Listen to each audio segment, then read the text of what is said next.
¿Qué tal? Un gusto a todos. Somos el grupo número uno. En esta ocasión vamos a exponer sobre la matriz de identificación de peligros y riesgos, o en sus acrónimos IPER.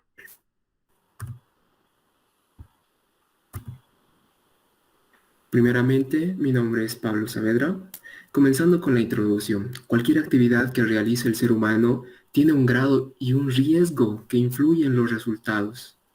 Ya sea estos riesgos pueden ser prevenidos en base a un estudio. Desde la era industrial, las personas, obreros, han recibido siempre un trato malo para realizar trabajos, tenían deficientes equipos de seguridad, horas excesivas de trabajo. Conforme pasaron los años, esto se fue cambiando. Se fue implementando mucho más humanitarios las horas de trabajo. Igualmente también se fue enfatizando también lo que es en el estudio de seguridad y higiene ocupacional en la industria. De esta forma se fue implementando lo que es una forma de llevar a cabo un mejor trabajo, también dándoles condiciones adecuadas a los obreros, a los trabajadores de una empresa o una organización. En este apartado vamos a poder ver cómo es la identificación de los riesgos y también cómo podemos hacer lo que es un estudio y un análisis para que se pueda llevar a cabo una mejor calidad de un trabajo.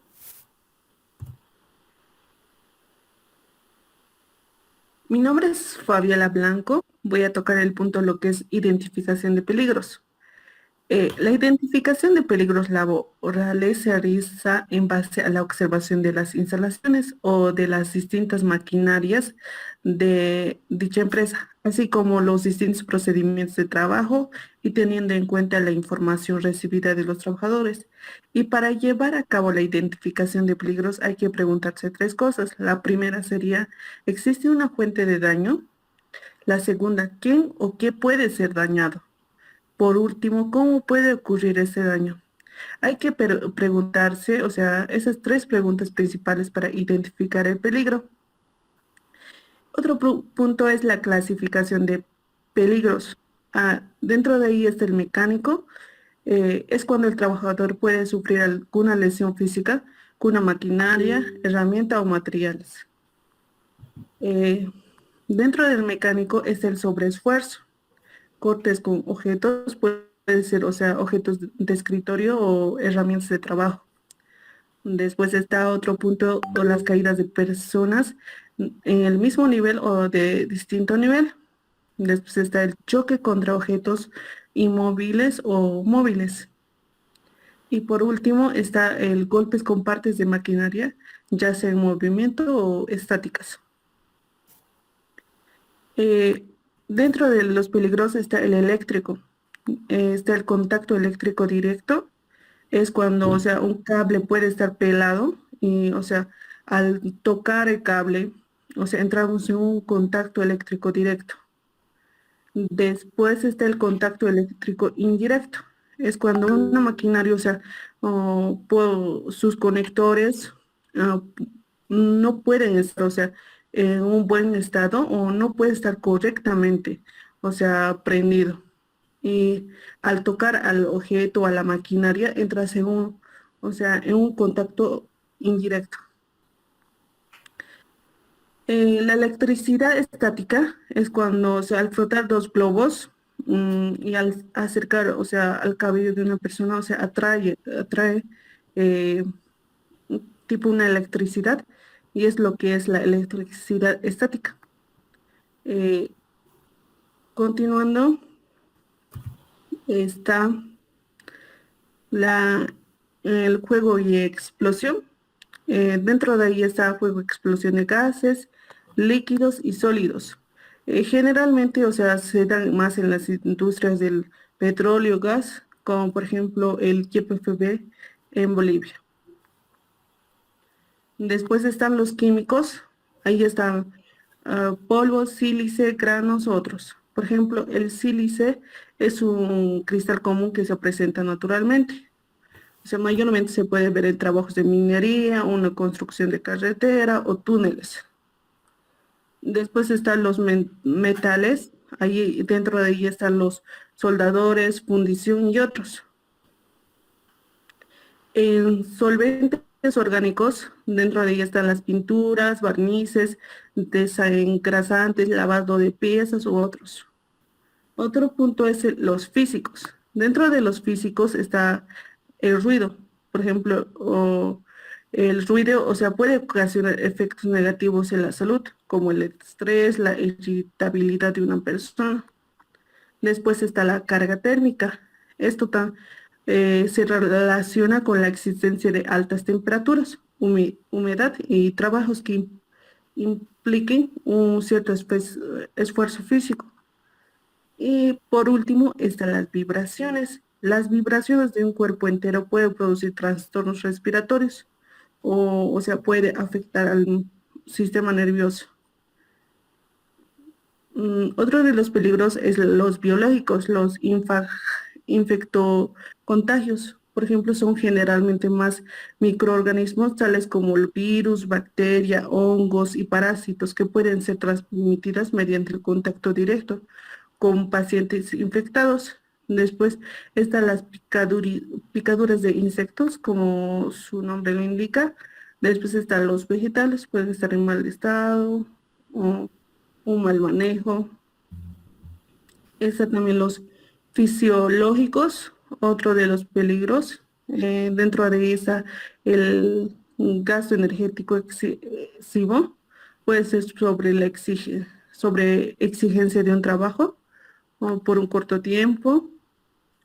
Y por último están los mentales o psicosociales. Dentro de ahí vemos tres puntos que en primer lugar está la elevada exigencias cognitivas, está la atención sostenida o simultaneidad de tareas que exigen manejo de información. Segundo punto está la elevada probabilidad de error con consecuencias importantes. Y por último, tareas muy poco variadas que se repiten a lo largo de la jornada. Continuando, están los métodos de identificación de peligros. Para identificar los peligros se requiere utilizar diferentes herramientas como la investigación sobre accidentes, estadísticas de accidentes acontecidos, inspecciones in situ y discusiones, entrevistas al personal, análisis de trabajos seguros, auditorías internas y externas, lista de verificación, observación y monitoreo de tareas planeadas. Después, existen otros riesgos, que por ejemplo es el riesgo estratégico. El riesgo estratégico implica errores de rendimiento o de decisión como elegir un proveedor, un software incorrecto para el proyecto. El riesgo operativo son errores de proceso o de procesamiento como una mala planificación, una falta de comunicación entre equipos. Después está el riesgo financiero, lo que comprende, por ejemplo, que cause una pérdida de ganancias para una empresa o como los cambios de mercado o las demandas judiciales o como también, o sea, los competidores. Después está el riesgo técnico, que se relaciona con la tecnología de la empresa. Dentro de allí puede estar el corte de una energía, interrupción de un servicio de Internet o daños de una propiedad. Después está el riesgo externo. Esto está fuera de control, como las inundaciones, los incendios, los desastres naturales o las pandemias. Eh, para finalizar, o sea, se puede considerar, o sea, otros, o sea, tipos de riesgos más o otros tipos de categoría, pero, o sea, depende, o sea, según la industria en que uno trabaje o las distintas áreas que existen. Por otro lado, también tenemos el riesgo intolerable. Se produce cuando se detecta una situación fuera de control. El riesgo importante, o sea, como su nombre lo indica, o sea, es un riesgo importante, o sea, con lo que lleva a que el trabajo no puede volver a activarse hasta que el nivel de riesgo no se haya reducido. El riesgo moderado hace referencia al riesgo que implica la existencia de ciertos controles constantes. El riesgo tolerable, o sea, no es necesario realizar mejoras de las acciones preventivas. Y por último está el riesgo trivial. Este riesgo es aceptado por la empresa y no requiere de la adoptación de ninguna acción para ponerle solución. Continuando. ¿Qué tal? Buenas. Mi nombre es Daniel Argote. Vamos a seguir con la presentación. En este punto tenemos lo que es la evaluación de riesgos en el proceso mediante el cual la empresa tiene como conocimiento de su situación con respecto a la seguridad y la salud de sus trabajadores. En este podemos ver que el objetivo es la evaluación de los riesgos, disponer de un diagnóstico de la prevención de los riesgos en una empresa determinada para que los responsables de esta empresa puedan adoptar medidas de prevención necesarias. Podemos tener lo que es el concepto de evaluación de riesgos, incluye facetas diferentes y consecutivas para la identificación de los riesgos y las deficiencias originadas del trabajo. Para hacer una identificación correcta, las personas encargadas de este proceso de evaluación deben ser competentes y deben tener los conocimientos necesarios que que se les permita reconocer los indicadores y las señales que nos alertan de las existencias de los factores de riesgo y de situaciones eficientes e incorrectas. Los profesionales encargados de esta identificación tienen que buscar y saber qué utilizar y qué buscan eh, para tener los indicadores exactos y necesarios. Además de sus conocimientos, les ayudan a hacer un buen diagnóstico del estado de prevención de los riesgos laborales que existen en la empresa. Para la eliminación de los riesgos evitables se puede dar una serie de riesgos evitables, es decir, que se pueden eliminar eh, y pueden dar solución definitiva con la adopción y las medidas preventivas determinadas. En esto tenemos lo que es en cuanto a la consideración de lo que es un evento evitable o no evitable. Hay que ser restrictivos y considerar que un riesgo es evitable cuando, una vez aplicada la medida preventiva correspondiente, el riesgo en cuestión ha desaparecido. Continuando, tenemos en este punto lo que son la valoración de los riesgos no evitables. En la valoración de los riesgos no evitables, como todos, siempre queremos que los riesgos no se den, que sean los más pocos posibles que haya. Entonces tenemos que recurrir a una segunda alternativa, la de la valoración de los riesgos que se han podido evitar. Para valorar la magnitud de estos riesgos, se puede utilizar varias metodologías según la tipología del riesgo que haya. Actualmente se dispone de metodologías adecuadas para todo tipo de riesgo, tanto si se trata de riesgos de seguridad como si también se tratara de riesgos higiénicos, ergonómicos y psicosociales. También tenemos lo que es la presencia de trabajos de más de una empresa, trabajadores de más de una empresa en el centro de trabajo, presencia de trabajadores temporales o controlados por el ITT, posibles interferencias entre puestos de trabajos o trabajadores, presión de tiempo, ritmo de trabajo elevado, trabajo a rendimiento o a destajo, trabajo monótono. En esto tenemos lo que es la identificación de riesgos y de deficiencia. En la identificación de los riesgos tenemos lo que es para que cada uno de los puestos de trabajo descritos anteriormente se realiza la identificación de todos y de cada uno de los puestos a los que se pueden estar expuestos de los trabajadores, tanto puntualmente como durante toda la jornada. Y aquí tenemos lo que consta de recoger todos los factores de riesgos o también las deficiencias que se han identificado con la ayuda de estas guías de cada disciplina específica. En este punto tenemos los factores de riesgos en la descripción y también se realiza un enunciado de estos. Siguiente. En la identificación de riesgos y evaluación de seguridad, estamos comprometidos con la seguridad en el trabajo y la disciplina, que tiene como objetivo principal la prevención de los accidentes laborales en los que se produce un contacto directo entre el agente material sea un equipo de trabajo, un producto, una sustancia o bien una energía, y el trabajo como consecuencia habitual.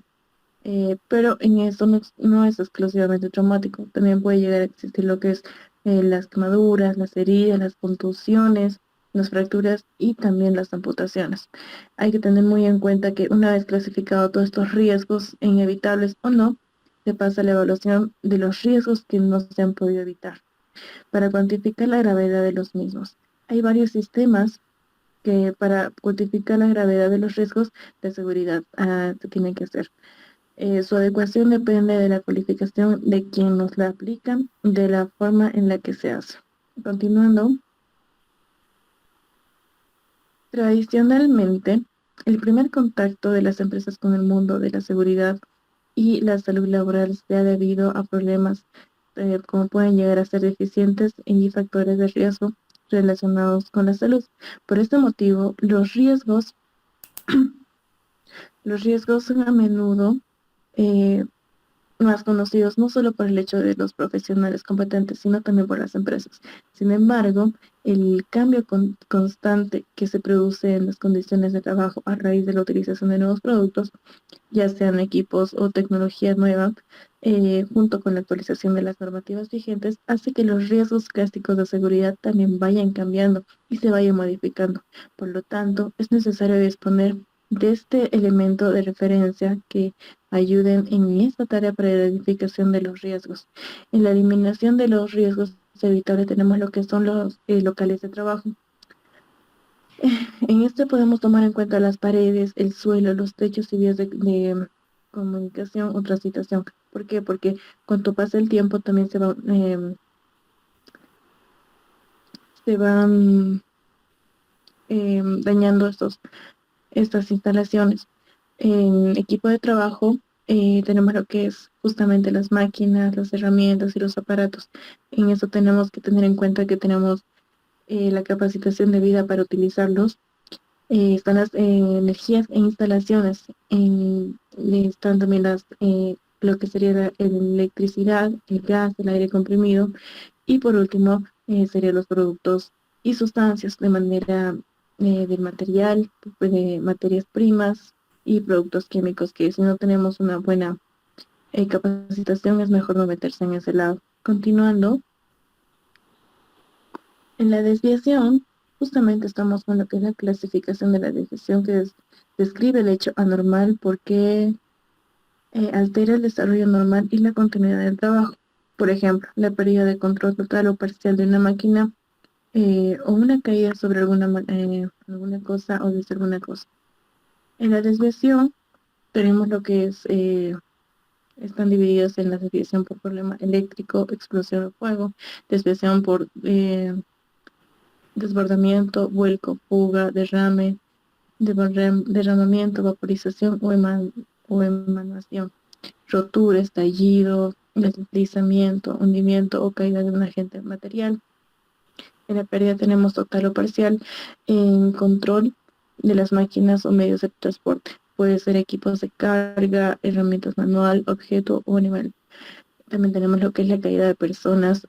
Puede ser un resbalón, un tropezón de caída. Movimiento de cuerpo sin esfuerzo, quizás solo al andar o al sentarse.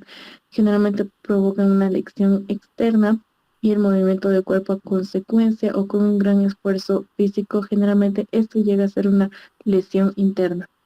También tenemos lo que es la sorpresa y miedo, violencia y agresión, amenaza, presencia. Esto llega a dañarnos más por dentro, internamente. Continuando, tenemos lo que es la forma de tacto o tipo de lesión. En esto tenemos que tener muy en cuenta que la clasificación de la forma de contacto o tipo de lesión normalmente se llega a dar que se describe de modo que la víctima ha resultado lesionada como ha entrado en contacto con un objeto que puede llegar a ser tanto materia prima como también puede llegar a ser químico que ha originado esta lesión. Lo que tenemos aquí son los tipos de lesiones que no tienen como un origen mecánico, como les mencionaba, puede llegar a ser veneno, temperatura, electricidad o asfixia también. También están los tipos de lesiones que tienen un origen mecánico em, como las máquinas o el transporte mismo. Tipo de lesiones causadas por un esfuerzo físico o mental, el cansancio mental o el cansancio físico al hacer mm, un edificio, por ejemplo, tanto estrés laboral como el cansancio físico llega a afectar bastante a una persona. Y también lo que es las lesiones causadas por animales o seres humanos. Normalmente a veces uno no quiere dañar a otra persona, pero involuntariamente llega a hacer algo que puede llegar a dañar a otras personas, ¿no? En la clasificación tenemos lo que es el contacto con corriente eléctrica, con fuego, con temperaturas o con sustancias peligrosas. Está también lo que es el ahogarse, quedar sepultado, quedar envuelto en cuestión de un accidente grave, el aplastamiento sobre o contra un objeto inmóvil. El trabajador puede llegar a quedar en un movimiento vertical o horizontal, entonces hay que actuar de manera rápida en este momento. Choque con un golpe o contra un objeto en movimiento o colisión con un objeto. Hay que, como lo mencioné anteriormente, hay que actuar en ese momento rápidamente para poder hallar una solución. Contacto con un agente material cortante, punzante, duro o rugoso, quedarse atrapado resultar aplastado, sufrir una amputación. También está lo que es el sobreesfuerzo físico, trauma psíquico, exposición a radiaciones, ruido, luz o presión también. También tenemos lo que es la mordedura, patadas, pues ya sean de animales o personas. Y por último tenemos lo que es el infarto, derrames cerebrales u otras patologías traumáticas. Normalmente esto por el exceso de trabajo que nos llegan a sobrecargar a las personas, a los trabajadores, nos puede llegar a tener problemas más serios mentalmente por el hecho de que como están en constante estrés laboral, el cuerpo también ya no llega a responder así. Por esa razón es que se pueden llegar a dar tanto los infartos, tanto los derrames cerebrales y así pueden llegar a afectar bastante la salud del trabajador.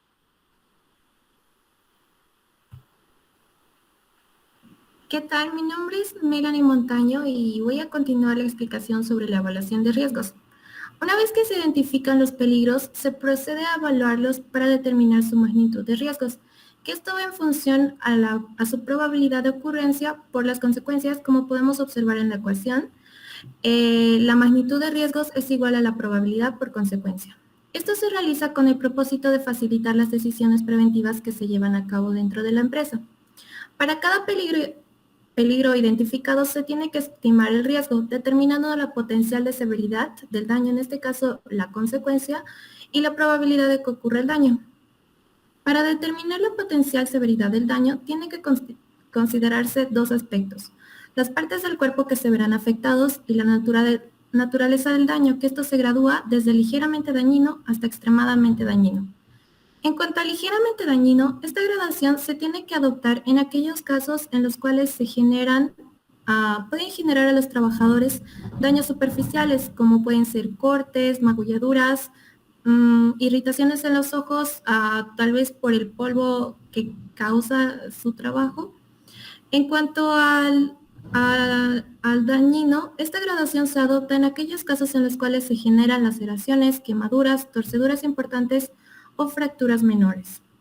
En cuanto a extremadamente dañino, esta gradación tiene que ser adoptada en aquellos casos en los cuales se generan casos extremadamente dañinos que afectan la salud del trabajador, tales como incapacitaciones permanentes, amputaciones, fracturas mayores, incluso llegar a lesiones fatales. Probabilidad de que ocurra el daño. La probabilidad de que ocurra el daño se puede graduar desde bajo hasta alto. Probabilidad alta. El daño es cuando el daño ocurre siempre o casi siempre. Es completamente posible y nada extraño que suceda. Probabilidad media es cuando el daño ocurre en algunas ocasiones y la probabilidad baja es cuando el daño ocurrirá raras veces. Es extraño que se produzca aunque se haya producido alguna vez dentro de la empresa. A la hora de establecer la probabilidad del daño se tiene que considerar si las medidas de control ya implementadas son las adecuadas dentro de la empresa. Continuando. Valoración de riesgos. Para realizar la valoración de riesgos se tiene que cruzar las variables probabilidad y consecuencia, como se puede ver en la siguiente tabla, donde podemos obtener la valoración final de riesgos, donde se puede considerar si el riesgo es trivial, tolerable, moderado, importante e intolerable. Esta valoración de riesgos nos da la información precisa para poder decidir si es necesario implementar medidas correctoras o mejoras en los controles ya existentes. También nos ayuda a asignar prioridades a la hora de planificarnos. Para cada uno de los riesgos identificados en la evaluación, se tiene que indicar las medidas necesarias para eliminar o controlar dichos riesgos. Si el riesgo es trivial, no se requiere una acción específica. Si el riesgo es tolerable, no se necesita mejorar la acción preventiva. Sin embargo, se tienen que considerar soluciones más rentables o mejoras que no supongan una carga económica importante dentro de la empresa. Si el riesgo es moderado, se tienen que hacer esfuerzos para reducir el riesgo, determinando si las inversiones precisas, las medidas para reducir tienen que implementarse en un periodo determinado. Si el riesgo es importante, no tiene que comenzarse el trabajo hasta que se haya reducido este riesgo. Puede que se precisen recursos considerables para controlar el riesgo. Por último, si el riesgo es intolerable, el trabajo no tiene que comenzar ni continuar hasta que se reduzca este riesgo. Si no es posible reducir el riesgo, debe prohibirse el trabajo dentro de la empresa. Continuando. Registro y evaluación de riesgos. Los resultados obtenidos en la evaluación de riesgos tienen que ser debidamente registrados, indicando al menos los riesgos generales del centro. Esto quiere decir la identificación de los peligros existentes en las instalaciones, equipos y lugares de trabajo. En los riesgos específicos de cada puesto de trabajo, se pretende determinar y valorar los riesgos posibles de accidente, enfermedad profesional que derivan en cada puesto de trabajo laboral. La realización de revisiones y mantenimientos preventivos en instalaciones y equipos empleados. También la implementación de medidas correctoras derivadas de deficiencias detectadas en el transcurso de la realización de la evaluación de riesgos. Normas o instrucciones de seguridad específicas aplicables al puesto. También la necesidad de controlar periódicamente las condiciones de trabajo, esto a través de inspecciones de seguridad, más que todo para los trabajadores que están expuestos a riesgos higiénicos, ya que pueden estar estos expuestos a contaminantes físicos, químicos o biológicos. Y por último, la vigilancia periódica del estado de salud de los trabajadores del puesto. En cuanto a la revisión de la evaluación de riesgos, la evaluación de riesgos del centro tiene que ser actualizada y revisada en cada caso de la empresa, de acuerdo a su compromiso de mejora continua. Cuando se da en algunas de las circunstancias siguientes, se realiza de manera ordinaria, continuamente a través de varios instrumentos de control preventivos establecidos dentro de la empresa, tales como inspección de seguridad, investigación de accidentes e incidentes. Se tiene que realizar de manera extraordinaria cuando se establezca una disposición legal específica, cuando se considera necesario a partir de los resultados de vigilancia de salud de los trabajadores, cuando así se aconseje los resultados obtenidos en las actividades del control de riesgos, cuando cambien las condiciones de trabajo, o, por ejemplo, elección de nuevos equipos de trabajo, tal vez nuevas utilizaciones de sustancias o preparados químicos, o por último, recondicionamiento del centro de trabajo. Finalizando, en todo caso, se tiene que realizar al menos una vez cada 3 años esta evaluación de riesgos. Continuando. Medidas de prevención y control. Una vez que se haya completado la identificación de peligros, la evaluación y la valoración de riesgos, la empresa tiene que estar capacitada para determinar si los controles existentes son suficientes o si realmente necesitan alguna mejora, estableciendo nuevos controles. Se tienen que definir o adoptar nuevas medidas de prevención y control para cada peligro que haya sido identificado. Entre las medidas de prevención tenemos el de eliminar el riesgo o el peligro. Esta es una medida que se toma para hacer desaparecer el riesgo o el peligro. La medida de sustitución, que es una medida que se toma con el fin de reemplazar un peligro por otro. El de control de ingeniería, que esta medida son medidas técnicas para controlar el peligro o el riesgo desde su origen, como puede ser el confinamiento de un peligro o un proceso de trabajo.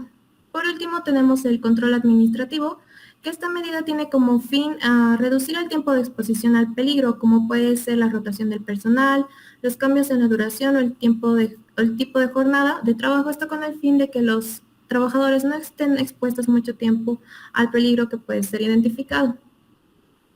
Por último, las reglas básicas de una identificación de peligros y evaluación de riesgos. En toda empresa u organización se tiene que tomar en cuenta las siguientes reglas básicas a la hora de poder realizar una identificación de peligros y una evaluación de riesgos. Se tiene que considerar todos los riesgos del proceso y todas las actividades. Tiene que ser apropiada a la naturaleza del proceso que realiza cada empresa. Tiene que ser adecuada para un tiempo razonable. Se tiene que constituirse en un proceso sistemático de la evaluación. Tiene que enfocar prácticas actuales. De igual manera, considerar actividades rutinarias y no rutinarias. Considerar los cambios que se pueden dar en los ambientes de trabajos. Y también considerar a todos los trabajadores y a los grupos de riesgos especiales. Y por último, se tiene que considerar todo aquello que pueda afectar al proceso HIPER, que este tiene que estar bien estructurado, tiene que ser práctico y alentar a la participación activa dentro de la empresa. De igual manera, realizar un análisis causal de los posibles accidentes detectados dentro de la empresa. Continuando. A continuación, soy Michelle Franco y les voy a exponer la evaluación de los riesgos higiénicos por exposición a agentes químicos. El primer agente químico que se puede analizar es el de la inhalación, que es la entrada de agentes químicos por la vía respiratoria, puede ser por las fosas nasales. Los factores de riesgo que tienen son la concentración ambiental, la explosión, tiempo diario de exposición, los focos de emisión, la tasa de generación de gases, vapores o aerosoles, los sistemas de ventilación, el procedimiento de trabajo inadecuado. La forma de medición es por medio de agentes de aire. La siguiente es la absorción cutánea. La absorción cutánea se refiere a la entrada de agentes químicos por absorción por la piel. Los factores de riesgo son la localización y extensión del contacto, la duración y frecuencia del contacto, la cantidad o concentración del agente, la temperatura y la humedad ambiental, la gestión incorrecta de equipos de protección, el procedimiento de trabajo inadecuado y los trabajadores que son especialmente sensibles.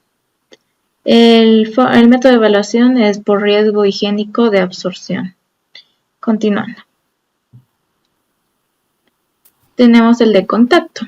El de contacto supone la entrada de agentes químicos por medio de la absorción cutánea, que se refiere a la piel. Sin embargo, el contacto es simplemente por medio de toques, no es necesario que haya absorción.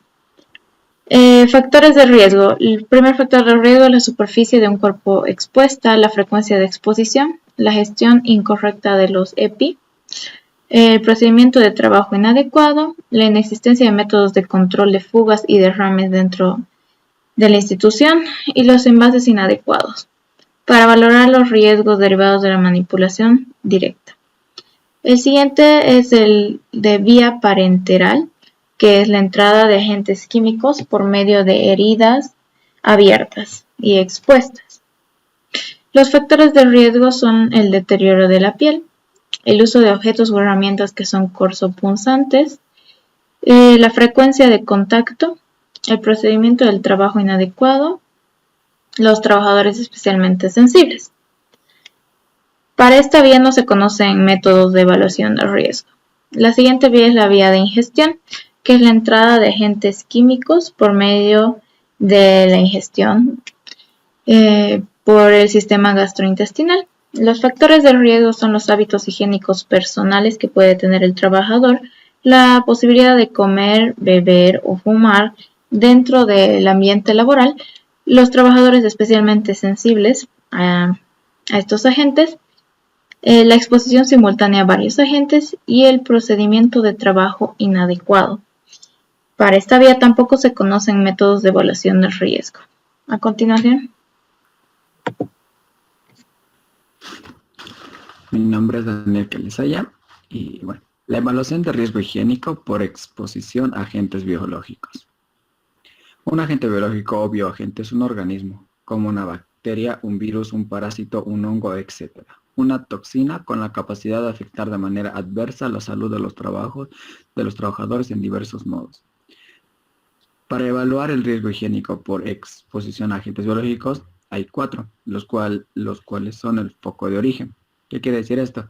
Que el foco de origen es donde se habitúa o donde está el virus, la bacteria o ese tipo de enfermedades, ¿no? Que podrían ser personas infectadas y animales infectados. El otro es la vía de entrada, por la cual los trabajadores se contagian, que sería la vía respiratoria, vía dérmica, vía parenteral, que sería piel y mucosa, y vía digestiva. El siguiente es las condiciones de trabajo. Define el nivel de riesgo por exposición a agentes biológicos por medio de los formularios H3 y H4, que esto consta de unas preguntas que los trabajadores deberían responder. Siguiente es el nivel de riesgo. Se define por la peligrosidad de los agentes y las condiciones del trabajo, puntadas del 2 a 4 según su peligrosidad. Continuamos. Evaluación de riesgo higiénico por exposición a agentes físicos.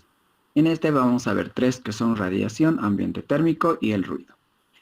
Primero comenzamos con radiación. Es necesario obtener una evaluación representativa de la exposición de los trabajadores, que en este caso son 2, que son ionizantes y no ionizantes. Los ionizantes son agentes naturales como el suelo, el agua o la vegetación. Y también hay artificiales, tales como los rayos X y algunos dispositivos médicos.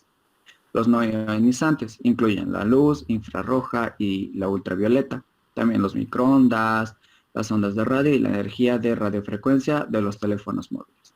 Abajo en la izquierda vemos una tabla que esto se podría decir que son los trabajadores estarán seguros a una distancia de 180 a 40 nm en ultravioleta, de 400 a 770 nm en visible y de 770 nm a 1 mm en la infrarroja. Luego seguimos con el ambiente térmico. Es necesario medir la temperatura en caso de disconfort térmico o en una situación de estrés térmico por calor o por frío. Esto es por frío. No está tan estudiada, pero para su valoración se basan en 2, que es la normativa UNE-ENB ISO del 11079.98 y el otro que es el anexo 3 del Real Decreto 486-1997. Y el estrés por calor. Para la valoración del riesgo por calor se dispone de los siguientes métodos. La UNE en ISO del 7933,05 y la norma de la UNE en 27243,93. El siguiente es el ruido y el último. Es necesario medir el nivel de ruido por medio de un sonómetro. Ahora estamos hablando de los decibeles, que sabemos que para los trabajadores los decibeles es algo importante, ya que si, como vemos en la imagen, de 80 decibeles para abajo, es seguro para ellos trabajar en una zona donde hay un ruido de 80 decibeles. Pero si sobrepasa los 120, aparte de que tiene efectos secundarios, es dolorosa. Continuamos. Soy Alison Panoso. Voy a hablar sobre la identificación y evaluación de riesgos ergonómicos. Se habla de una actividad o campo de carácter multidisciplinario que se va a encargar de adecuar a los sistemas de trabajo o a las características, a las limitaciones y a las necesidades de los usuarios, con el objetivo de mejorar su seguridad, salud, calidad y vida laboral. Se habla sobre su metodología para evaluar los riesgos ergonómicos, que esta metodología no está destinada solo de valores, actividades o tipos de trabajo en concreto, sino trabajo sin ámbito hospitalario y la interacción con pantallas de visualización de datos o con trabajos de maquinaria específica, sino que es una aplicación de cualquier tipo de actividad, tarea, trabajo-tarea. Es una herramienta que tampoco pretende ser un instrumento de evaluación global de las condiciones de trabajo. Proponen algunos métodos ampliamente reconocidos y usados, como pueden ser los métodos de Fagor, Lest o EWA, aunque estos métodos son destinados a evaluar las condiciones de trabajo en general. También se habla que podemos ver que en relación a la validación de estas herramientas económicas se considera necesario 3 puntos. Su estructura conceptual, que han sido extraídos a partir de la experiencia de los 10 años en los órganos técnicos, en la prevención de riesgos laborales del Departamento de Trabajo de Industria. Por otro punto, los factores de riesgo y de disconfort, como las estimaciones de valor de los riesgos y de los disconfort, están correspondientes, validando a partir de los informes efectuados por los técnicos de la CSSTB, ya que desde el diseño de esta herramienta es un proceso de validación que daba pie a que el objetivo de esta metodología no esté enfocada, sino hay que identificar y estimar riesgos y disconfort. También podemos encontrar otro criterio que está utilizado en la referencia en las listas de métodos propuestos para cada tipo de riesgo. También se basa en la experiencia de los técnicos de la CSTB. Continuamos.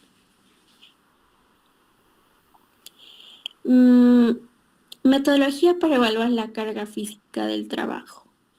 Esto tiene por objetivo evaluar los riesgos ergonómicos derivados de la exposición a la carga física del trabajo, ya sea como un conjunto de requerimientos físicos a lo que la persona está expuesta a lo largo de su jornada laboral.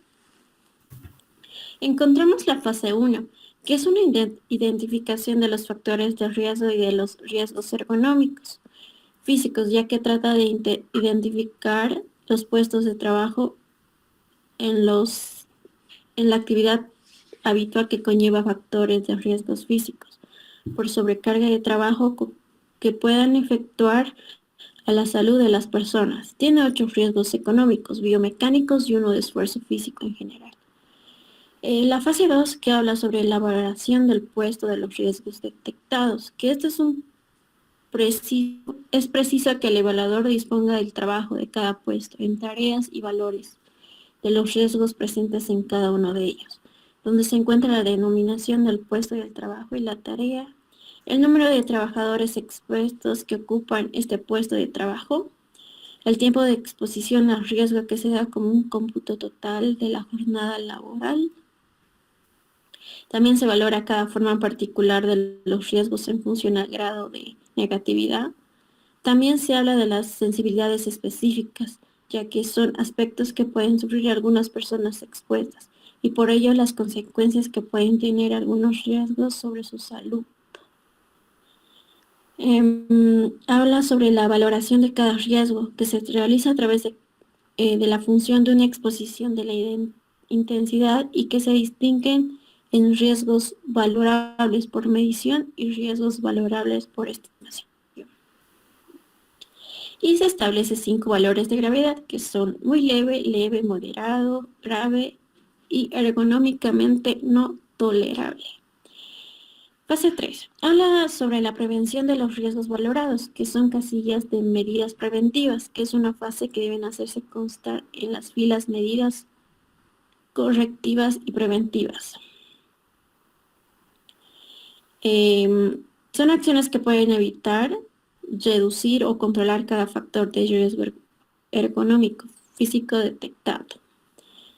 Continuamos. Valoraciones estimadas según el tipo de riesgo. Se habla sobre la metodología de aplicación en el puesto de trabajo que se debe realizar a los registros de los valores reales que adopta cada factor de riesgo reflejado.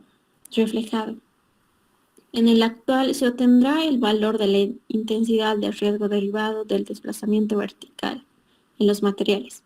Su criterio de valoración, una vez realizado, se determina un tiempo de exposición que toman los intervalos de la tabla, donde T es el tiempo de levantamiento y la TR el tiempo de recuperación.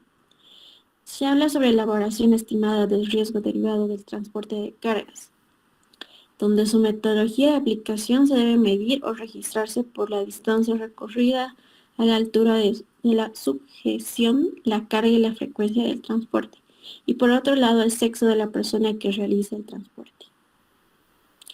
Se habla sobre la metodología de aplicación para empujar cargas, ya que es el puesto de trabajo que deben medirse los registros y los valores de los factores de riesgo, los cuales son inicialmente para medir la fuerza inicial y el mantenimiento real en kilogramos. Se mantiene utilizar un dinamómetro o también una distancia desplazada a la altura del agarre de la carga y la frecuencia de transporte. Y por último, determinar el sexo de la persona que realiza el transporte. Por otro lado, la metodología de aplicación para tirar cargas son valores para aplicar a los mismos para empujar cargas teniendo en cuenta la fuerza inicial, que para tirar es el 13%, correspondiente para empujar en las mismas condiciones de trabajo. La fuerza de mantenimiento de tirar es de un 20% inferior a la FM correspondiente para empujar en las mismas condiciones de trabajo. También se encuentra la evaluación estimada del riesgo derivado de la exposición a posturas forzadas, de movimientos repetitivos y el esfuerzo muscular que está localizado y que se basa en que es un riesgo probablemente sustente del trabajo, básicamente estáticos, que implican movimientos similares y continuos a las mismas extremidades con movimientos rápidos y de amplitud reducida. O también son procesos de trabajo con ciclos de operaciones cortos en los que falta tiempo de recuperación a lo largo de cada hora de un trabajo efectivo. Su metodología de aplicación se basa en el puesto de trabajo que debe medirse y registrarse con los valores reales que se adoptan. Los parámetros reflejados, los cuales se obtendrá un valor de identidad del riesgo derivado de la exposición a posturas forzadas, repetitivas, el esfuerzo muscular localizado, ya que esto va a identificar que el sistema de trabajo se presente alguna de las condiciones que debe registrar como orgánicamente no tolerable y por tanto es preciso corregir la situación de inmediato. Continuemos. Valoración estimada del esfuerzo físico general, ya que habla sobre un riesgo que probablemente existe en el caso de que durante la mayor parte de las jornadas se ejecuten trabajos que requieren mantenimiento de posturas estáticas, adopción de posturas alejadas a la postura de confort de las extremidades, la manipulación manual de cargas, la exposición a niveles elevados de factores ambientales o de ruidos o exposiciones o factores psicológicos relacionados con el estrés. Su metodología de aplicación es precisa, ya que determina el valor del esfuerzo fisiológico de la carga energética que conlleva la inclusión de la tarea para las personas. Esto se basa en medir el gasto energético directamente en la persona registrada con frecuencia cardíaca. También se calcula el gasto metabólico de la persona que durante la ejecución de su actividad, con lo que realiza un análisis del esfuerzo físico exigido por las posturas adoptadas y el tiempo de exposición. Por otro lado, encontramos para aplicar los valores orientados a los niveles energéticos, clasificados por el tipo de actividad o profesión. Dentro de sus criterios de valoración se encuentra la frecuencia cardíaca mediante el trabajo, que contabiliza en pulsaciones por minuto. También el consumo metabólico de trabajo en forma de calorías consumidas a lo largo de la jornada o por minuto en función del tiempo de exposición. También se encuentra la capacidad aeróbica máxima o también llamada frecuencia cardíaca. Ese valor se puede determinar como frecuencia cardíaca, que es igual a 220 edad para los hombres, y frecuencia cardíaca, que es igual a 226 edad para las mujeres. Y por último, se utiliza la escala de percepción del esfuerzo de PORC, que es método psicofísico. Continuemos. ¿Qué tal? Mi nombre es Caleb Sanabria y yo les voy a hablar de la metodología para evaluar el disconfort ambiental en el trabajo. ¿A qué nos referimos con esto? Los métodos de evaluación ergonómica se centran en el análisis de un determinado factor de riesgo, como tales la postura, los levantamientos de carga, la repetitividad de movimientos, etc. Y claro, estas deben evaluarse por separado y con distintas metodologías. Por otro lado, tiene por objetivo estimar el posible disconfort ambiental que pueden percibir los trabajadores a raíz de la exposición a parámetros ambientales presentes en sus puestos de trabajo. Continuando. También tenemos sistemática de actuación. Con esto nos referimos a la necesidad de vincular lo educativo y lo instructivo con lo laboral en cualquier fuente laboral. Así tenemos en primer lugar, lo que uno debe hacer es localizarse los puestos o las áreas de trabajo conflictivos y el origen de los factores de disconfort implicados. Y así, a continuación, deben identificarse las exigencias ambientales de las tareas que se desarrollan en estos puestos conflictivos. Y por otro lado, en tercer motivo sería el evaluar incluso si necesita asimilar los datos técnicos relativos a los sistemas o instalaciones que controlan los parámetros ambientales implicados. Y a continuación veremos los tipos de disconfort. En primer lugar, ¿qué es disconfort? Serían aquellas situaciones relacionadas con la incomodidad o malestar de las personas. Aunque el término como tal no está aceptado por algunas industrias, pero aún así es indiscutible que se trata de un concepto cada vez más utilizado, especialmente en el ámbito laboral. Así tenemos el disconfort lumínico, disconfort termohigrométrico, disconfort derivado de la calidad del aire interior. Continuamos. En primer lugar tenemos el disconfort lumínico, lo cual llegaría a ser lo visual. Esta tiene como objetivo principal estudiar el nivel óptimo de iluminación para oficinas u los diferentes ambientes laborales, así como detallar la situación actual de cada uno de los puestos de trabajo. Tenemos, por ejemplo, los riesgos por iluminación. ¿A qué nos referimos con esto? Una iluminación inadecuada en el trabajo puede originar fatiga ocular, cansancio, dolor de cabeza, estrés y accidentes. Además, puede ser causa de posturas inadecuadas que generan a la larga alteraciones músculo-esqueléticas. También tenemos fatiga visual. Esta se define como un conjunto de síntomas que van desde las molestias oculares como picor, ardor, sequedad, lagrimeo, parpadeo o dolor muscular. En sí son trastornos visuales. Y también tenemos la visión borrosa, visión fragmentada y así. Y por otro lado tenemos el disconfort termohigrométrico. Está demostrado que la sobreexposición al calor sobre generar descenso del ritmo de trabajo y a fatiga muscular, y el frío por su parte disminuye la destreza manual y el rendimiento físico y mental. Cansancio y somnolencia en el caso de un exceso de calor, desorientación si las temperaturas son muy elevadas, cierto estado de desasosiego, tanto como los termómetros marcado valores muy elevados o demasiado bajos,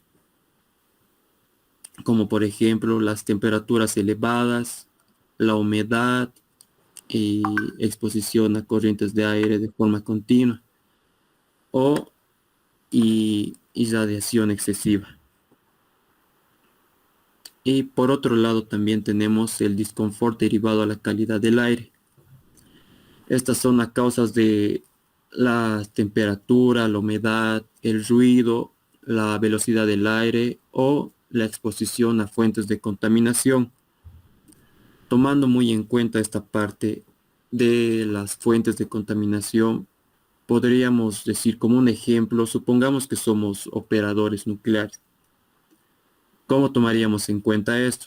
La contaminación externa, por otro lado, sería el material radiactivo que entra en contacto con nuestra piel o nuestro pelo o ropa de una persona, como por ejemplo puede ser el aire o los sólidos o los líquidos. Y así también vendría la contaminación interna, la cual sería el material radiactivo que es ingerido o inhalado. Continuamos. Y también con el otro punto podría generarse una pregunta, la cual sería, ¿debería de ser la calidad del aire interior un parámetro medible en cualquier establecimiento público o laboral? Y claro que sí, ¿no? ¿Y cómo lo hacemos? El valor del índice de calidad del aire, o por otro lado ICA, se mide en una escala que se va de 0 y 500 y que establece 6 categorías de peligrosidad, de modo que cuanto mayor sea el índice, peor será la calidad del aire. Como por ejemplo, a nivel cualitativo, el rango del ICA está dividido en 6 tramos. Tenemos la buena, que es el color verde, de 0 a 50. Tenemos también la moderada, que es el color amarillo, de 51 a 100.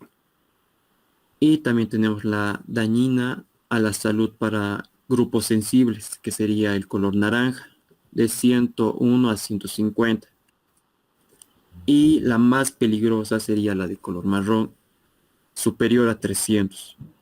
Y ahora sí pasaríamos al disconfort acústico. El disconfort acústico produce efectos extra auditivos que son variados y entran dentro del campo de la ergonomía. Como tales, estos pueden ser el efecto indeseable del ruido, que es el más común, ya que sea en el mismo ambiente acústico, puede ser desagradable para una persona y para otra no. Y también cómo se mide el disconfort acústico. El nivel de precisión sonora determina la intensidad del sonido, que genera una presión sonora. Y así. También tenemos, por otro lado, el disconfort muy leve, lo cual sería una situación casi confort ideal para los trabajadores. También tenemos el disconfort leve, la cual sería una situación confort a pesar de que no requiere aplicar acciones preventivas. Y por otro lado tenemos el disconfort moderado, la cual tendríamos que medir el parámetro conflictivo teniendo en cuenta su intensidad y el tiempo de exposición. Y también tenemos el disconfort grave, el cual es preciso aplicar medidas preventivas técnicas lo más antes posible. Y terminando tendríamos el disconfort ergonómicamente no tolerable. Esta situación no se puede permitir, ya que se considera que se encuentra en el umbral del riesgo higiénico correspondiente. Continuamos. Mi nombre es Limber Terrazas y vamos a ver lo que es la identificación y evaluación de riesgos psicosociales. Estas nacen a raíz del ambiente laboral de un trabajo. Pueden ser sus condiciones laborales o las características de sus normas. Es importante determinar que el factor que más surge a raíz de un riesgo psicosocial es el estrés en sus diferentes niveles. Los riesgos psicosociales son también llamados riesgos emergentes. Existen dimensiones de exposición a los cuales los trabajadores están expuestos, para los cuales afectan su salud.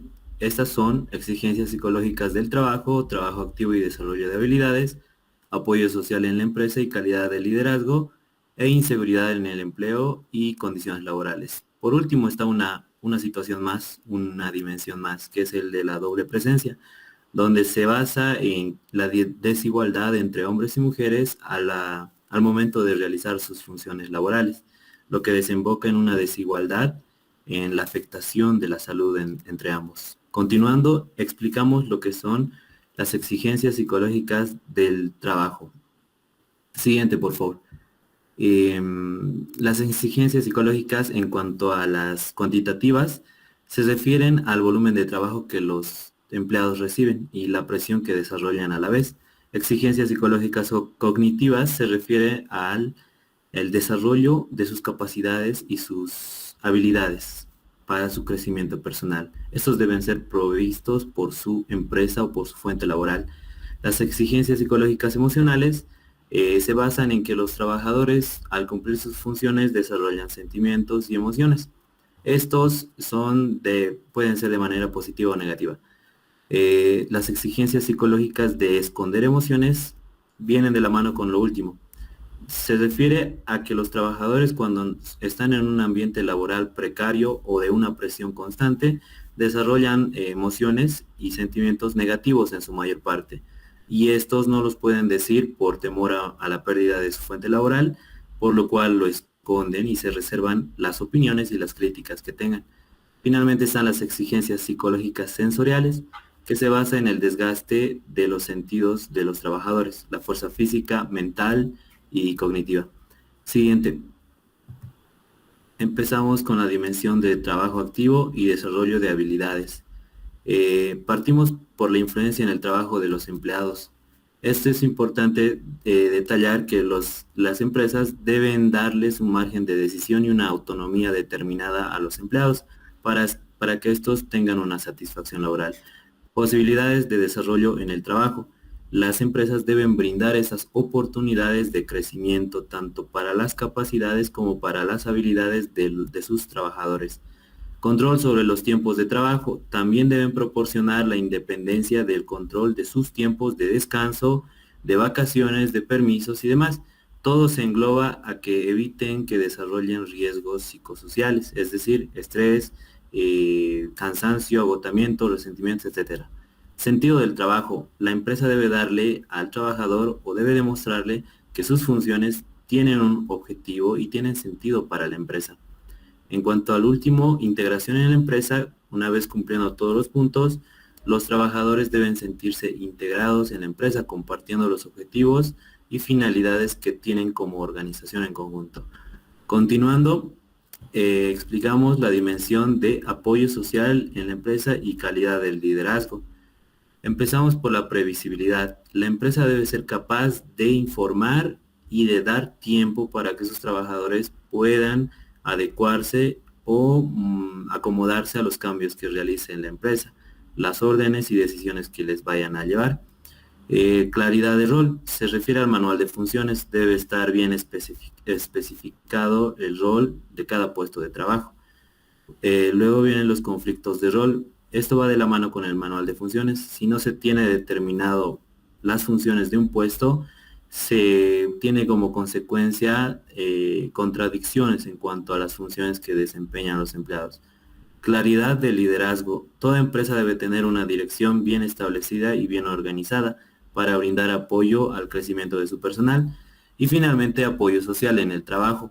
Trata de que la empresa, cuando ya está bien organizada y bien conformada, no hace faltar el apoyo a sus trabajadores para cualquier problema que vayan sufriendo, sobre todo en el momento adecuado cuando ellos lo necesiten.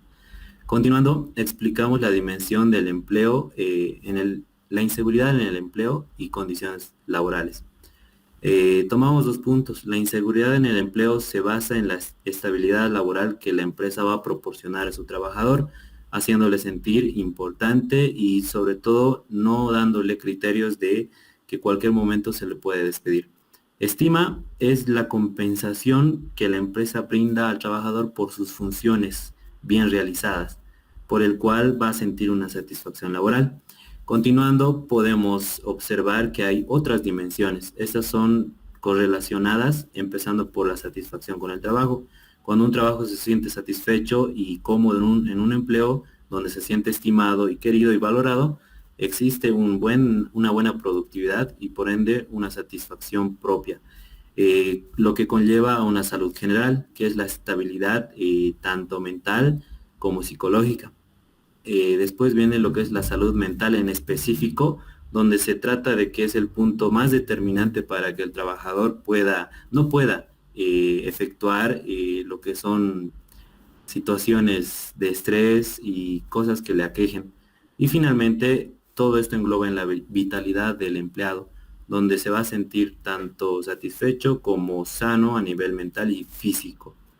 Finalmente, hay otros síntomas correlacionados a esto. Cuando el trabajador ya desarrolla el estrés, por así decirlo, en cualquier nivel, desarrolla síntomas conductuales. Estos se refieren al comportamiento.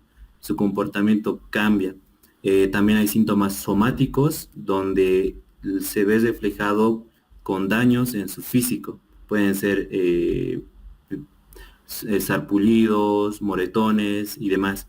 Finalmente hay síntomas cognitivos, donde ya la mente se va dañando a niveles de falta de sueño, estrés en alto nivel y demás. Continuando. Bueno, mi nombre es Carla Laura y voy a exponer la parte del proceso de intervención. Antes de realizar un proceso de intervención con los aspectos de riesgos psicosociales, es necesario que exista la información del método que se va a realizar, tanto a la dirección de la empresa como a los trabajadores y representantes. En este proceso de intervención es necesario que exista un acuerdo entre los agentes sociales de la empresa o del centro de trabajo. Lo primero que vamos a hacer es el acuerdo de designación del trabajo del grupo de trabajo, ¿no? Tenemos que primeramente presentar el método, informar sobre todo, tanto a la dirección y a la empresa como a los representantes y a los trabajadores del proceso de intervención. Firmar un acuerdo de utilización del método, es decir, todos los agentes tienen que estar de acuerdo con que se realice el proceso de intervención y del mismo modo todos los pasos que van a ir yendo en el camino. Luego procedemos a hacer la designación del grupo de trabajo. En este grupo de trabajo se va a crear grupos pequeños de trabajo donde van a estar conformados por representantes de la Dirección de Servicio de Prevención, técnicos externos o delegados de prevención. Las funciones básicas de este grupo de trabajo van a ser liderar lo que son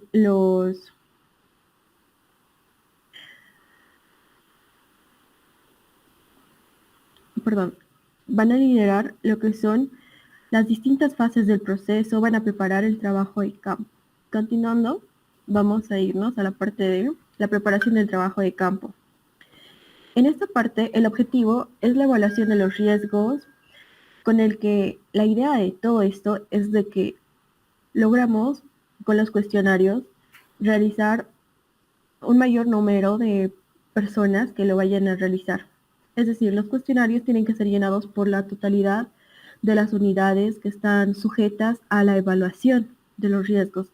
Las unidades que estén con más riesgo de estrés psicosocial. Entonces, el proceso para esto es la decisión del alcance y las unidades de análisis, es decir, dónde vamos a especializarnos, dónde va a ser los puntos específicos que están en riesgo. Luego vamos a adaptar el cuestionario, es decir, existen modelos de cuestionarios donde nosotros podemos utilizarlos y tenemos que ir adaptándolo a las necesidades, ¿no?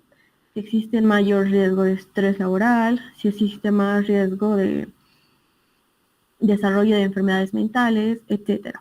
Luego pasamos a la parte de la generación del cuestionario. Procedemos a hacer el diseño de mecanismos de distribución, respuesta y recogida, ¿no? Vamos a diseñar cómo lo vamos a repartir, cómo lo vamos a recoger los cuestionarios, etc. Luego vamos a ir a preparar el proceso de información y la sensibilización, ¿no? Continuando, vamos a ir explicando un poco lo que es el trabajo de campo. Una vez que ya hayamos definido cómo vamos a realizar, cómo vamos a distribuir, nos vamos a la parte de la publicidad de materiales de las sesiones informativas. Es decir, nosotros tenemos que ir haciendo publicidad de esto. Tenemos que repartir los materiales, celebrar las sesiones informativas para que todo el personal esté enterado del proceso de intervención. Nos pasamos a la parte de la distribución y respuesta y recogida. Es decir, vamos a contar con la presencia de representantes de las partes, además de los técnicos, ¿no? Luego pasamos a la parte del análisis. Una vez que ya hemos realizado la recogida de datos, vamos a ir al análisis. Es importante que para el trabajo de campo se realice de forma física, con cartas ya establecidas, y nosotros podamos ir colocando ánforas donde los trabajadores llenen los cuestionarios de forma anónima. Entonces, el anonimato nos va a servir para poder encontrar los verdaderos problemas que existen y evitar, ¿no?, la parte de tal vez un poco la desconfianza o miramiento que podría existir en el trabajo. Entonces, una vez realizado esto, nos vamos a la parte del análisis, donde vamos a analizar la información. Vamos a determinar de todo lo que hemos sacado un informe preliminar, ¿no? Sacamos la base de datos, recopilamos la información y nos pasamos a la interpretación de los resultados. Aquí es importante que nosotros en el informe preliminar mostremos gráficos, columnas, más que todo que nos den una idea más exacta del problema y qué tan grande podría ser, ¿no? Luego pasamos a la interpretación de los resultados y el feedback, que es una retroalimentación de todo el proceso. Continuando, nos vamos a la priorización, es decir, vamos a exponer los problemas y vamos a intervenir en ellos. Aquí es importante, lo más importante de las exposiciones, de las problemáticas, les vamos a tachar de rojo para ir identificando cuáles son los que requieren un mayor grado de intervención. Procedemos con las oportunidades de las intervenciones, es decir, atacando a las más necesarias para evitar ahorrar costes y que nosotros podamos evitar un problema y un desencadenamiento más irreversible quizá a futuro. Luego procedemos a las propuestas de medidas preventivas. Esto es preciso para que nosotros podamos exponer las problemáticas y podamos intervenir, ¿no? Y de este modo se crean lo que son los círculos de prevención, donde nosotros vamos a desarrollar las propuestas para prevenir estas situaciones. Vamos a dar prioridad a las zonas donde se encuentren más riesgos psicosociales. Pasamos al siguiente. El informe final de evaluación de riesgos psicosociales y la planificación de acción preventiva. En este informe tiene que estar basado anteriormente con el informe preliminar, que es lo que se hace antes de realizar la intervención. Ahora tenemos el informe final y el informe preliminar. Todo esto va a aportar un seno de información mucho más enriquecido, donde vamos a poder dar prioridad a los riesgos más fuertes que vamos a tener como empresa. Todo esto tiene que estar yendo reforzado. ¿Para qué? Para que podamos tener un mejor ambiente laboral. Continuando. Para finalizar, como un punto tendremos lo que es un ejemplo de la matriz hiper. En esta matriz se refleja todo lo expuesto anteriormente, cómo se determinó lo que son los peligros y los riesgos y las consecuencias que se pueden provocar. Para términos didácticos, solo tomaremos lo que es el sector de almacenamiento, ya que esta matriz hiper se debe realizar en toda la organización o la empresa de cada una de las actividades y cada uno de los sectores, ahí para poder identificar cada uno de los riesgos y peligros que pueden presentar. Primeramente, en el sector de almacenamiento tenemos las actividades que son de recepción de mercadería, selección de la mercadería, almacenamiento, carga y traslado de mercadería liviana. En el siguiente cuadro pasamos lo que es la identificación del peligro. El peligro de cada una de las actividades se debe hacer un estudio in situ y también hacer lo que es el tema de un estudio en base a los trabajadores que están en el área y están día a día en el sector para que se pueda hacer un análisis adecuado.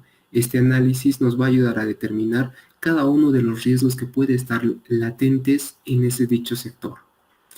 En este caso vamos a pasar lo que es al sector más importante, que es el almacenamiento, el ambiente sin ventilación, que refleja lo que es un riesgo bastante importante. Este almacenamiento es el peligro. Los riesgos están que puede provocar, por la falta de ventilación, puede provocar lo que es una fatiga y sofocación de las personas que trabajan en el área. Estos riesgos pueden provocar una consecuencia, ya sea un malestar en general. Para continuar, lo que vamos a realizar lo que es la evaluación de los riesgos y primeramente se determina lo que es la probabilidad. La probabilidad, como ya se ha expuesto, está determinada ya sea entre baja, media y alta, con sus distintos puntajes de ponderación. En este caso tiene una ponderación de 5, donde muestra que el incidente potencial se ha presentado de 2 a 11 veces en el área en un periodo menor a un año. Para el siguiente cuadro es la severidad. En este cuadro de la severidad también tiene lo que es tiene un cronograma, lo que es la ligeramente dañino, dañino y extremadamente dañino. En el caso de la falta de ventilación se ha dado una ponderación de 8, que significa que puede provocar la fatalidad, ya sea puede causar daños permanentes a la salud de las personas o los trabajadores que se desempeñan en esa área. La evaluación de riesgo es el siguiente cuadro, donde nos va a determinar qué tan importante es este riesgo. En este caso, se hace referente a lo que es una fórmula, que es la probabilidad por la severidad, que eso nos da un valor de 40. El valor de 40 se refleja acá en esta matriz, donde se hace un cruce entre las probabilidades y la severidad, donde nos muestra que entre el valor de 40 a 54 es un riesgo importante en el área. El riesgo importante se va a determinar también que si en el área existe una evaluación de riesgo. Estas evaluaciones de riesgo se hacen desde la más importante o la más severa y va bajando hasta hasta el nivel más bajo o el que no tiene de mucha importancia. ¿Por qué? Porque una empresa tiene distintas actividades, distintas áreas. Cada una de estas áreas y falencias y niveles de riesgo que representan un costo para la empresa bastante importante. Por eso se toma mucho más importancia primeramente a lo que son los extremadamente dañinos, para luego bajar lo que son a los dañinos y luego ligeramente dañinos. De esa forma se va a ayudar a mejorar el ambiente laboral de la empresa. Continuando con lo que es el cuadro, pasamos a lo que es la medida de control. En esta medida de control es un cuadro jerárquico, donde el primer punto es la eliminación de la área o la eliminación del riesgo. El segundo punto es la sustitución, sustituir el riesgo por otro. Estos dos puntos principales hay que tener mucho cuidado, ya que significaría, si se opta por la eliminación, se optaría por eliminar dicha actividad que está causando el riesgo, que puede ser muy importante para la realización de los trabajos en la empresa. Mayormente se toma lo que es el tema de control de ingeniería o control administrativo, para que se pueda subsanar ese riesgo latente que está en el área. En este caso se ha tomado lo que es un control de ingeniería. Un control de ingeniería, ¿para qué? para que se pueda hacer lo que es una refacción o tal vez una instalación de ventilación para esa área. En este detalle de la medida de control se determinan los parámetros o también las recomendaciones que se realiza para dichas actividades. Esas actividades se realizan, las actividades que se pueden realizar recomendadas son realizar el monitoreo de ventilación y realizar una modificación de la ingeniería implementando ventilación artificial para que así pueda haber un nivel óptimo de oxígeno y o equipos de protección personales a los empleados que realicen las actividades en el área de almacenamiento.